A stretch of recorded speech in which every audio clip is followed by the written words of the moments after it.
Hello every one, welcome back. അപ്പോൾ ഇന്ന് ഞാൻ വന്നിട്ടുള്ളത് ഒരു അറേബ്യൻ ഡിഷിൻ്റെ റെസിപ്പി ആയിട്ടാണ്. ഷിഷ് തവോക്ക്, നമുക്ക് ചിക്കൻ കബാബ് എന്നൊക്കെ പറയാം. നമുക്ക് റെസ്റ്റോറൻറ്റ് സ്റ്റൈലിൽ അതേപോലെ തന്നെ നമുക്ക് വീട്ടിൽ ഇത് എങ്ങനെ ചെയ്തെടുക്കാം നോക്കാം. നല്ല പെർഫെക്റ്റ് ആയിട്ട് ചെയ്തിട്ടുണ്ടെങ്കിൽ ശരിക്കും പെർഫെക്റ്റ് ആയിട്ട് തന്നെ നമുക്ക് വീട്ടിൽ തന്നെ റെസ്റ്റോറൻറ്റ് സ്റ്റൈലിൽ ചെയ്തെടുക്കാൻ പറ്റുന്ന ഒരു ഈസി റെസിപ്പിയാണ്. അധികം കൂടുതൽ സമയമൊന്നും ഇതിന് വേണ്ട. അപ്പോൾ നമുക്ക് നോക്കാം. ഞാനിപ്പോൾ ഇവിടെ തന്തൂരി റൊട്ടീൻ്റെ കൂടെയാണ് ഇത് സെർവ് ചെയ്തേക്കുന്നത്. അപ്പം നമുക്ക് നോക്കാം ഇത് എങ്ങനെയാണ് ഉണ്ടാക്കുന്നതെന്ന്. ഞാനിപ്പോൾ ഇവിടെ ഒരു 450 ഗ്രാം ചിക്കൻ ബ്രസ്റ്റാണ് എടുത്തേക്കുന്നത്. അതെല്ലാം നന്നായിട്ട് ക്യൂബായിട്ട് കട്ട് ചെയ്ത് എടുത്തിട്ടുണ്ട്.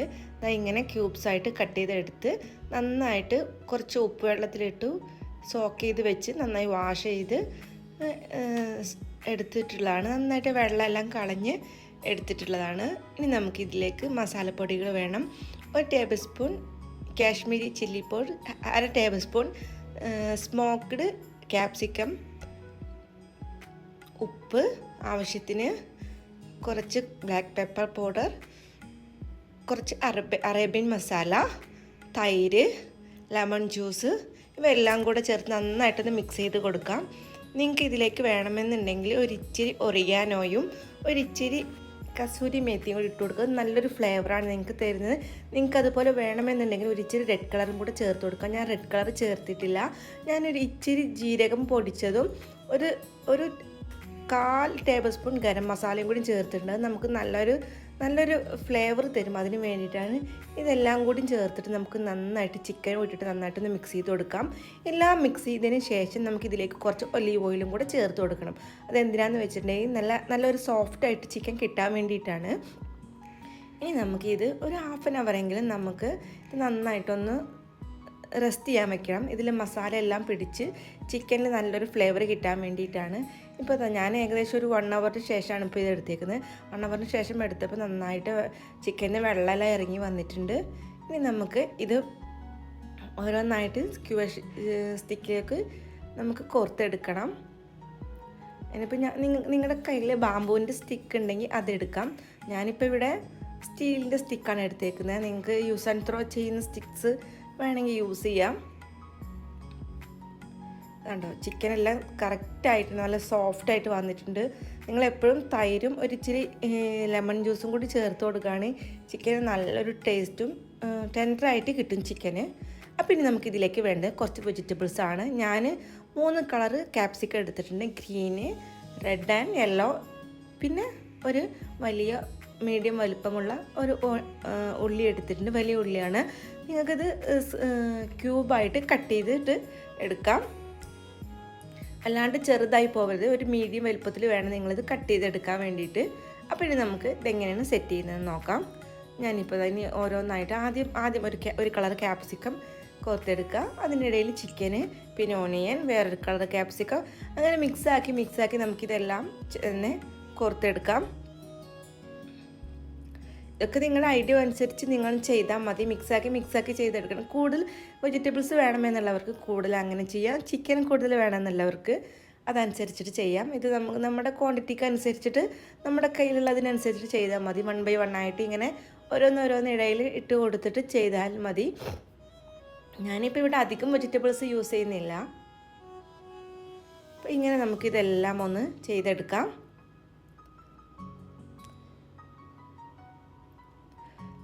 ചിക്കനിന് വെള്ളം ഇറങ്ങി വന്നുകൊണ്ടാണ് മസാല ഇത്തിരി ലൂസായിരിക്കുന്നത്. പക്ഷേ ചിക്കനിലെല്ലാം നന്നായിട്ട് മസാല പിടിച്ചിട്ടുണ്ടായിരുന്നു. ഇങ്ങനെ നിങ്ങൾ കുറച്ച് സമയം വയ്ക്കുമ്പോഴേ, കാരണം ചിക്കൻ ബ്രസ്റ്റല്ലേ നമ്മൾ എടുക്കുന്നത്, അപ്പോൾ അതിലേക്ക് മസാല പിടിക്കാൻ കുറച്ച് ടൈം എടുക്കും. അപ്പോൾ മസാല കുറച്ച് പിടിക്കുമ്പോഴേ അതിനൊരു ടേസ്റ്റ് ഉണ്ടാവുള്ളൂ. ഞാനിപ്പോൾ ഇതെല്ലാം ഇങ്ങനെ നന്നായിട്ട് തന്നെ കോർത്തെടുത്തിട്ടുണ്ട്. ഇങ്ങനെ എല്ലാം നമുക്ക് ചെയ്തെടുക്കാം.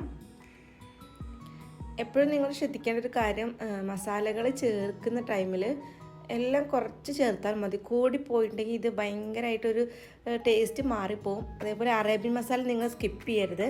അറേബ്യൻ മസാല നല്ലൊരു ഫ്ലേവറാണ് നമുക്കിതിന് വേണ്ടി തരുന്നത്. അറേബ്യൻ സ്പൈസസ് വാങ്ങാൻ കിട്ടും. ഇനി നിങ്ങളുടെ കയ്യിൽ അറേബ്യൻ സ്പൈസസ് ഇല്ലെങ്കിൽ നിങ്ങൾക്ക് ചെയ്യാൻ പറ്റുന്ന ഒരു കാര്യം, മന്തി മസാല അല്ലെങ്കിൽ കപ്സ മസാലയൊക്കെ ഉണ്ടാവില്ലേ, അതിൽ നിന്ന് ഒരിച്ചിരി ചേർത്ത് കൊടുത്താൽ മതി. അപ്പോൾ ഇത്ര ഈസി ആയിട്ട് നമുക്ക് ചെയ്തെടുക്കാൻ പറ്റുന്ന ഒന്നാണ്. അതേപോലെ തന്നെ എപ്പോഴും ഒരു ഇച്ചിരി കസൂരി മേത്തിയും കുറച്ച് ഒറിഗാനോ കൂടി ചേർത്ത് കൊടുത്താൽ നല്ലൊരു ഫ്ലേവർ കിട്ടും. അപ്പോൾ നമുക്ക് ഇതെല്ലാം ഇങ്ങനെ ചേർത്തെടുക്കാം.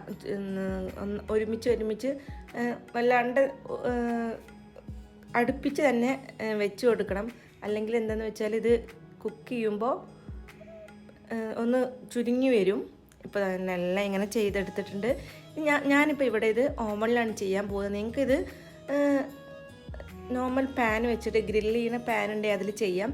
ഞാനിപ്പോൾ ഇവിടെ ഓവനിൽ OTGയിലാണ് ചെയ്തെടുക്കാൻ പോകുന്നത്. നിങ്ങൾക്ക് ഓവനിൽ വെച്ചിട്ട് നോർമൽ സ്റ്റൗ ടോപ്പിൽ വെച്ചിട്ട് നിങ്ങൾക്ക് പാനിൽ വെച്ചിട്ട് ജസ്റ്റ് തിരിച്ചു മറിച്ചിട്ടിട്ട് ക്ലോസ് ചെയ്തിട്ട് ചെയ്തെടുത്താൽ മതി. നമുക്കിതിൻ്റെ മുകളിലായിട്ട് ഒരു ഇച്ചിരി ഒലിവ് ഓയിലൊന്ന് സ്പ്രിങ്കിൾ ചെയ്ത് കൊടുക്കാം. നിങ്ങൾക്ക് വേണമെന്നുണ്ടെങ്കിൽ വല്ല ബ്രഷ് വെച്ചിട്ട് ഒന്ന് ജസ്റ്റ് ഒന്ന് ഇതാക്കി കൊടുത്താലും മതി. പക്ഷേ സ്പ്രിങ്കിൾ ചെയ്ത് കൊടുത്താലും മതി. കാരണം എന്താ വെച്ചാൽ ചിക്കൻ ഒന്ന് സോഫ്റ്റായിട്ട് ഇരിക്കാൻ വേണ്ടിയിട്ടാണ് ഇങ്ങനെ ചെയ്യുന്നത്. ഇനി ഞാനിപ്പോൾ ഒരു 180 ഡിഗ്രി സെൽഷ്യസിൽ ഓവൻ 10 മിനിറ്റ് പ്രീ ഹീറ്റ് ചെയ്യാൻ വെച്ചിട്ടുണ്ട്. നമുക്കതിലേക്ക് വെക്കാം. ഞാനിപ്പോൾ ഒരു 20 മിനിറ്റിന് ശേഷം ഞാൻ ഒന്നും കൂടി എടുത്തിട്ട് ഒന്ന് മറിച്ച് വെക്കും. എന്നിട്ട് ഞാൻ നിങ്ങളെ കാണിക്കാം. ഇപ്പോൾ ഏകദേശം ഒരു ഇത് എടുത്തിട്ട് 20 മിനിറ്റിന് ശേഷമാണ് അതിൽ നിന്ന് വെള്ളം ഇറങ്ങിയേക്കുന്നുണ്ടോ? വെള്ളം നിങ്ങൾക്ക് താഴെ കാണാൻ പറ്റുന്നുണ്ടോ? അതിൽ താഴെ വെള്ളം ഇറങ്ങിയിട്ടുണ്ട് നന്നായിട്ട്. 20 മിനിറ്റിന് ശേഷം ഏകദേശം തന്നെ ചിക്കൻ നന്നായിട്ട് കുക്കായി വന്നിട്ടുണ്ടായിരുന്നു. ഞാനിങ്ങനെ പിടിച്ച് പൊട്ടിച്ച് നോക്കിയപ്പോൾ ചിക്കൻ നന്നായിട്ട് കുക്കായി വന്നിട്ടുണ്ട്. ഇനി നമുക്കതൊന്ന് ക്രിസ്പി ആയിട്ട് മുകളിലൊക്കെ ഒന്ന് അത്യാവശ്യമായിട്ട് നന്നായിട്ടൊന്ന് ഗ്രില്ല് ചെയ്ത് കിട്ടുന്ന പോലെ കിട്ടണം. അതിന് വേണ്ടിയിട്ട് നമുക്ക് ഒരു 20 മിനിറ്റും കൂടെ നമുക്കൊന്നും കൂടി വയ്ക്കാം. പിന്നെ കുക്ക് ചെയ്യാൻ എടുക്കുന്ന ടൈം ഓരോ ഓവനിലും ഡിഫറെൻ്റ് ആയിരിക്കും. ചില ഓവൻ നന്നായിട്ട് ചൂടുണ്ടാവും. ടെമ്പറേച്ചറിൻ്റെ വേരിയേഷൻ അനുസരിച്ചിട്ട് കുക്ക് ചെയ്യാൻ എടുക്കുന്ന ടൈമിൽ വ്യത്യാസം വരും. അപ്പോൾ അതെല്ലാവരും ഒന്ന് ശ്രദ്ധിക്കുക. ഞാനിതാ ഇതെല്ലാം ഒന്ന് മറിച്ച് വെച്ചിട്ട് ഒരു 20 മിനിറ്റും കൂടെ ഞാൻ കുക്ക് ചെയ്തെടുത്തു. അപ്പോൾ നോക്കൂ, ഇപ്പോൾ കറക്റ്റായിട്ട് കിട്ടിയിട്ടുണ്ട് കേട്ടോ. ഇനി നിങ്ങൾക്ക് കൂടുതൽ കുക്ക് ചെയ്യണമെന്നുണ്ടെങ്കിൽ ഒന്നും കൂടെ നന്നായിട്ടൊന്ന് കുക്ക് ചെയ്തെടുക്കാം. ഞങ്ങൾക്ക് ഇവിടെ ഇപ്പോൾ ഇങ്ങനെയാണ് ഇഷ്ടം. നിങ്ങൾ അല്ലാണ്ട് ഒന്നും കൂടെ ഇതാണ്ടോ അത്യാവശ്യത്തിന് നന്നായിട്ട് തന്നെ കിട്ടിയിട്ടുണ്ട്. ഇനി കൂടുതൽ കുക്ക് ചെയ്യണം എന്നുള്ളവർക്ക് ഒരു 5 മിനിറ്റും കൂടെ വെച്ചാൽ തന്നെ അത്യാവശ്യം നന്നായിട്ട് തന്നെ കുക്കായി കിട്ടും. ഇത് അത്യാവശ്യം നന്നായിട്ട് കിട്ടിയിട്ടുണ്ട്. ഇനി നമുക്ക് ഇതിലേക്ക് വേണ്ടത് ഒരു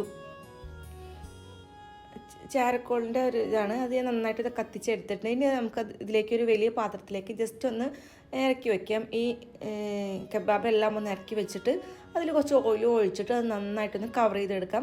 ഒരു സ്മോക്കി ഫ്ലേവർ കിട്ടാൻ വേണ്ടിയിട്ടാണ്. ഈ സ്മോക്കി ഫ്ലേവർ കിട്ടുമ്പോൾ പെർഫെക്റ്റായിട്ട് നമ്മൾ ചൂളയിലൊക്കെ ചുട്ടെടുക്കുന്ന അതേപോലെ തന്നെ കബാബിൻ്റെ പെർഫെക്റ്റ് ആയിട്ടുള്ള ഒത്തൻറ്റിക് ആയിട്ടുള്ള രുചി കിട്ടും. അതിന് വേണ്ടിയിട്ടാണ് ഇപ്പോൾ നമ്മുടെ കബാബ് റെഡി ആയിട്ടുണ്ട്. ഈസി ആയിട്ട് നമുക്ക് ചെയ്തെടുക്കാൻ പറ്റുന്നൊരു മെത്തേഡാണിത്. അതേപോലെ തന്നെ നിങ്ങൾ ഈ സ്മോക്കി ഫ്ലേവർ കൊടുക്കാൻ വിട്ടു പോകരുത്. ആ സ്മോക്കി ഫ്ലേവർ കൊടുക്കുമ്പോൾ കറക്റ്റായിട്ട് തന്നെ നമുക്കിത് കിട്ടും. ഞാനിപ്പോൾ ഇവിടെ തണ്ടൂരി റൊട്ടിയും ചന്നദാലിൻ്റെയും കൂടെയാണ് ഞാനിപ്പോൾ ഇത് സെർവ് ചെയ്തേക്കുന്നത്. അപ്പോൾ ഇന്നത്തെ വീഡിയോ ഇത്രയേ ഉള്ളൂ. എല്ലാവർക്കും ഇഷ്ടമായെന്ന് വിചാരിക്കുന്നു. എല്ലാവരും തന്നെ വീട്ടിൽ ട്രൈ ചെയ്ത് നോക്കും. നമുക്ക് റെസ്റ്റോറൻറ്റ് സ്റ്റൈലിൽ കിട്ടുന്ന അതേപോലെ തന്നെ നമുക്ക് വീട്ടിൽ ചെയ്തെടുക്കാൻ പറ്റുന്ന ഒരു ഈസി മെത്തേഡാണ്. അപ്പോൾ എല്ലാവർക്കും ഇഷ്ടമായെന്ന് വിചാരിക്കുന്നു. ഇനി മറ്റൊരു വീഡിയോ ആയിട്ട് വീണ്ടും കാണാം. താങ്ക്